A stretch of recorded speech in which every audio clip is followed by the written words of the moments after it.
अस्सलामुअलैकुम। कुमराट सीरीज़ की final episode के साथ हाज़िर हूँ। लास्ट एपिसोड में आपने देखा कि हम जहाज़ बांडा में थे और रात हमने एक टेंट में गुजारी। बहुत अच्छी नींद आई। फिर सुबह सुबह का वक्त है, हम लोग कटोरा झील के लिए निकलने लगे। नाश्ता हम लोगों ने कर लिया है। हल्की हल्की सी ठंड है, लेकिन कोई बहुत ज़्यादा ठंड नहीं है, मॉडरेट सा टेम्परेचर है। पैकिंग वगैरह हमने कर ली है। कुछ ज़रूरी सामान जो हमने अपने साथ कैरी करना है वो हमने ले लिया है और बस अब निकलते हैं। तो चलें, देखते हैं आगे क्या होता है।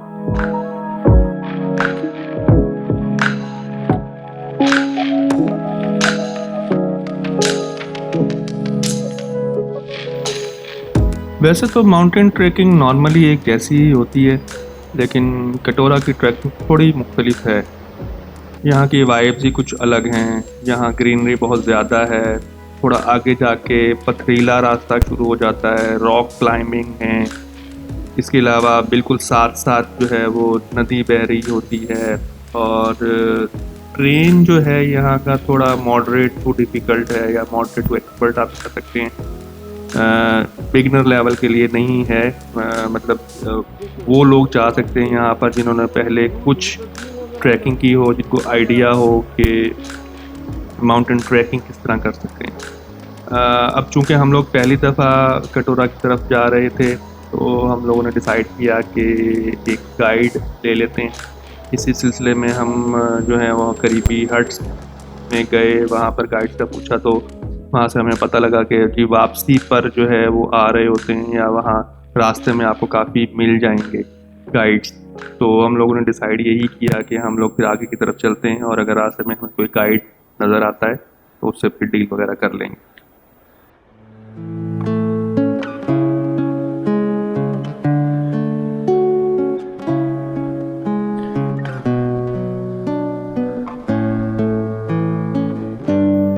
वैसे तो जो लोग हाइकिंग और ट्रैकिंग पर जाते हैं उनको इन तमाम बातों की और जो सेफ्टी मेजर्स होते हैं उनका अंदाज़ा होता ही है, लेकिन यहाँ पर मैं आपको कुछ प्रो टिप्स देना चाहता हूँ। जिसमें सबसे पहली टिप तो ये है कि अपने साथ पानी की बोतल ज़रूर कैरी करें और अपने आप को हाइड्रेट रखें, क्योंकि पहाड़ चढ़ते हुए और उतरते हुए बहुत ज़्यादा डिहाइड्रेशन हो सकती है, जिसकी वजह से जो है वहाँ पर तबीयत ख़राब हो सकती है। तो हाइड्रेशन बहुत ज़रूरी है। इसके अलावा जो दूसरी प्रो टिप मैं आपको देना चाहता हूँ वो ये है कि आपके जो हाइकिंग शूज़ हैं वो कंफर्टेबल होना चाहिए। बहुत कोई हाई फाई नेचर के शूज़ आपको नहीं चाहिए, लेकिन कंफर्टेबल हों। ट्रैकिंग पर आने से पहले, या यूँ कह लें टूर पे आने से पहले, आप 2-3 दफ़ा उसको पहन कर उसको तसल्ली कर लें कि आपके पाँव में कंफर्टेबल है, तो फिर आप उसमें आएँ। और दूसरा ये कि फ्लैट नीचे सोल ना हो, उसमें कुछ जो है वो मतलब कह लें कि पकड़ के लिए जो है वो सोल उसका हाइकिंग टाइप होना चाहिए। तीसरी टिप मैं आपको देना चाहूँगा कि अपने साथ कम से कम लगेज कैरी करें, क्योंकि ज़्यादा वेट अगर होगा तो वो आपको फिर चलने में मुश्किल होगी। मज़ीद टिप में ये है कि अपने साथ अगर हो सकता है तो हाइकिंग स्टिक ज़रूर कैरी करें, जिससे ये होता है कि आपको चलने में काफ़ी मदद मिलती है। और लास्ट बट नॉट लीस्ट सबसे इम्पॉर्टेंट टिप है कि डोंट बी अ हीरो। मतलब यहाँ हम लोग जो है वो इंजॉय करने आए हुए हैं, ट्रैकिंग करने के लिए आए हुए हैं, ना कि हम हीरो बनने के लिए आए हुए हैं। तो इन चीज़ों का ख्याल रखें और अपना जो ट्रैकिंग है और इन्वायरमेंट है उसको इंजॉय करें।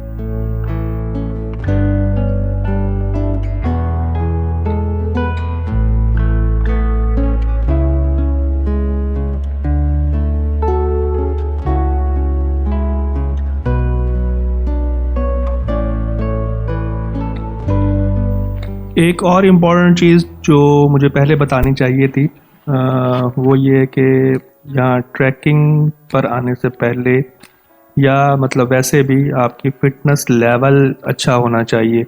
उसकी रीज़न ये है कि यहाँ पर जो है वो जो टेरेन है वो कभी मतलब पथरीला होता है, कभी मडी होता है, कभी आपको वाटर स्ट्रीम में से गुजरना पड़ता है, कभी बहुत ज़्यादा स्टीप हाइक होती है, कभी बहुत ज़्यादा स्टीप आप डिसेंड करते हैं, तो इस वजह से आपका स्टेमिना जो है वो अच्छा होना चाहिए। अगर स्टेमिना आपका अच्छा नहीं होगा तो यहाँ पर फिर आपको प्रॉब्लम हो सकती है। जैसा कि मैंने पहले भी बताया कि कटोरा लेक की ट्रैकिंग जो है वो मॉडरेट टू डिफ़िकल्ट है, मतलब बिगिनर टू मॉडरेट नहीं कह सकते उसको, मॉडरेट टू डिफ़िकल्ट है। तो उसमें ये है कि आपकी फ़िटनेस लेवल अच्छी होनी चाहिए, तभी आप अपना इन्वायरमेंट वगैरह एंजॉय कर सकेंगे। किधर से रास्ता है? रास्ता मेन कटोरा झील से पहले एक ये झील आती है, इसको ये मकामी लोग में छोटा कटोरा बोलते हैं। यहाँ से दो ऑप्शंस आपके पास होती हैं आगे कटोरा झील पे जाने के लिए।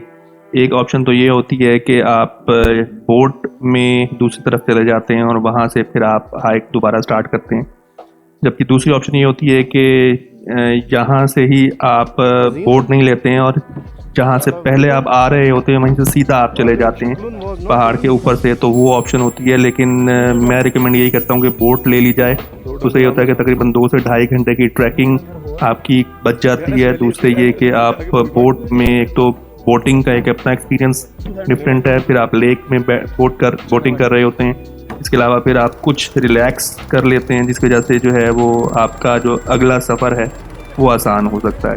तो रिकमेंडेशन तो यही है कि आप बोट में आगे जाएं।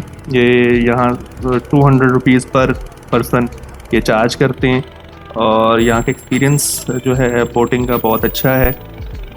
तो आप बोट से दूसरी तरफ जाएं और वहाँ से दोबारा अपनी ट्रैकिंग स्टार्ट करें, तो ये बेहतर है बजाय इसके कि आप ऊपर से दोबारा फिर जो है हाइक करके, और स्टीप हाइकिंग है, वो पथरीला रास्ता है, तो उसको अवॉइड करके आप इससे जा सकते हैं।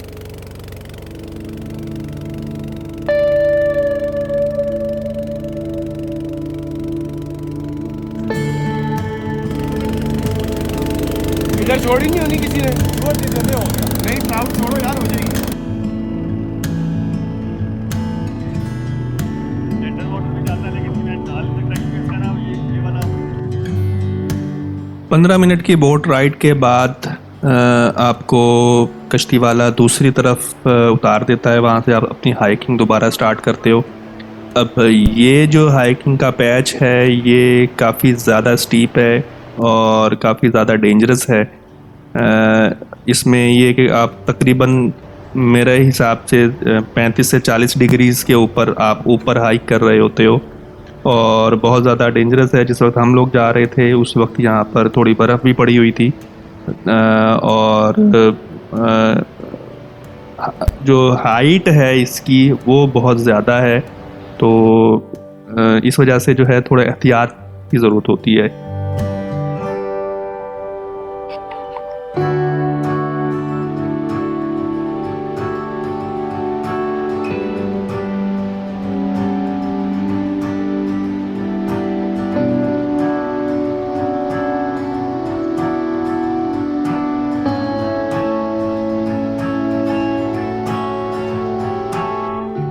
जहाज़ बांडा से कटोरा लेक तकरीबन 4 साढ़े 4 घंटे की हाइकिंग है। अगर आपका फ़िटनेस लेवल बहुत अच्छा है, और अगर आपका फ़िटनेस लेवल बहुत अच्छा नहीं है तो आपको तकरीबन इसमें 6 साढ़े 6 घंटे लग सकते हैं एक तरफ के। तो इसलिए रिकमेंडेशन यही है कि आप सुबह अर्ली मॉर्निंग आप अपनी ट्रैकिंग स्टार्ट करें, सामान कम से कम रखें, और अगर पोर्टर या वहाँ पर खच्चर मिलते हैं, घोड़े मिलते हैं, अगर वो आप हाई कर लें लगेज कैरी करने के लिए, कभी कभार आप उसके ऊपर बैठ के भी आगे जा सकते हैं। तो इससे जो है वो टाइम की बचत भी हो सकती है और आप अपना जो ट्रैकिंग है उसको एंजॉय भी करेंगे।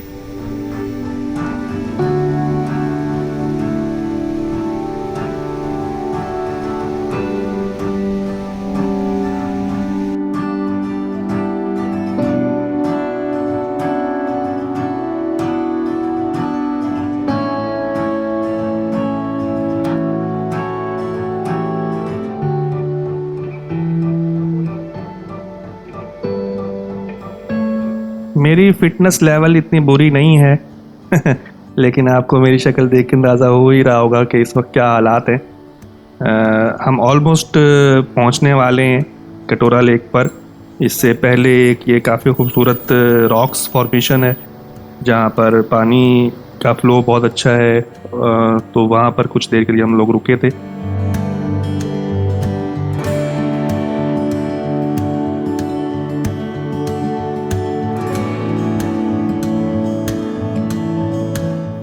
बिल आखिर 4-4.5 घंटे की हाइक के बाद हम लोग ऑलमोस्ट कटोरा लेक पर पहुंच चुके हैं।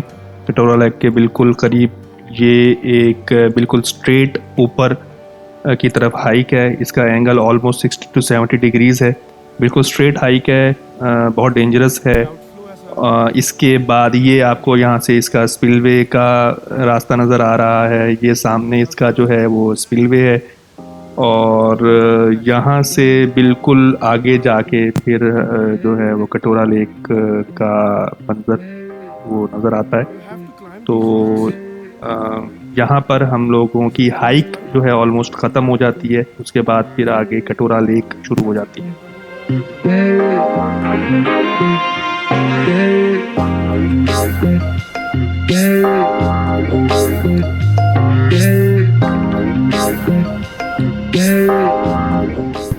ये है जी कटोरा लेक का पहला दीदार।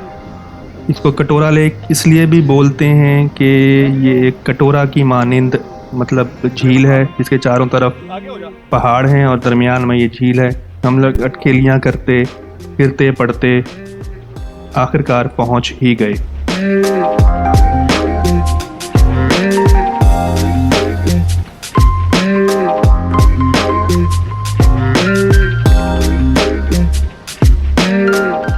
मैं मुख्तलिफ़ रीजन्स की मुख्तलिफ़ झीलों पर गया हूँ। नारान में गया हूँ, सवात में गया हूँ, कश्मीर में गया हूँ, लेकिन कुमराट रीजन की ये वाहिद जो लेक है कटोरा लेक, ये अपनी खूबसूरती में one of the topmost lakes है और यहाँ जाने के बाद ये मेरी फेवरेट तरीन झीलों में से एक झील बन चुकी है। जिस वक्त हम लोग यहाँ पर पहुँचे तो काफ़ी तेज़ बारिश हो चुकी थी और बल्कि हो रही थी। तो हम लोग एक शेड में काफ़ी देर तक बैठे रहे और अनफॉर्चुनेटली हम नीचे तो नहीं जा सके, लेकिन इसकी खूबसूरती को हमने एंजॉय किया। फिर कुछ देर वहाँ पर गुजारने के बाद जैसे ही बारिश थमी तो हम लोगों ने अपने वापसी का सफ़र इख्तियार किया।